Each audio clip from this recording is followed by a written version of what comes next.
ভাই ভাই ভিডিওটা একটু দেখেন। লাঞ্চে খাওয়ার জন্য বাসায় আইছি। আমার বউ আমার দেখে বলতাছে কি যে তোমার মুখটা শুকায় গেছে গা, কালা হয়ে গেছে গা। দেখি পাগলি ভাত বেড়ে রাখছে আমার জন্য। বলতাছে তোমার আর কাজ করতে হবো না, আজকের থেকে আমি কাজ করবো, তুমি বসে থেকে খাইবা।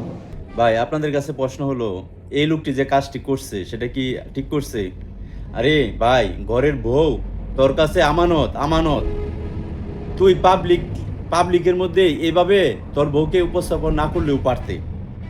তোর ভালোবাসা ছিল, বউয়ের প্রতি মহাব্বত ভালোবাসা ছিল, সেটা অন্যভাবেও দেখানো যেত। হ্যাঁ, এভাবে বউকে জড়িয়ে ধরে তোমার ভালোবাসা মহত্ব বউয়ের প্রতি, সেটা পাবলিককে দেখানোর কোনো মানে এটার মধ্যে কোনো মহত্ব আসে না, সেটার মধ্যে কোনো গর্ব আসে না। তার চেয়ে তার সম্মানটা বাঁচানোর জন্য তাকে সেফলি, তাকে মানে এইভাবে না দেখিয়ে অন্যভাবেও দেখাতে পারতা। এই যে কাজটা করলা ভাই, এটা কি তুমি ভালো কাজ করছো?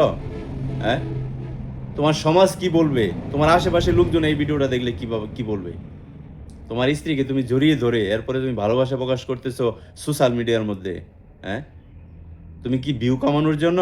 তোমার এই অবস্থাটা একটা যুবক যখন মনে করো ফেসবুক বা ইউটিউবের মধ্যে তোমার এই ভিডিওটা দেখবে, তখন তো ভাই তার এমনিতেই দাঁড়িয়ে যাবে। ভাই আর কিছু বলতে পারলাম না।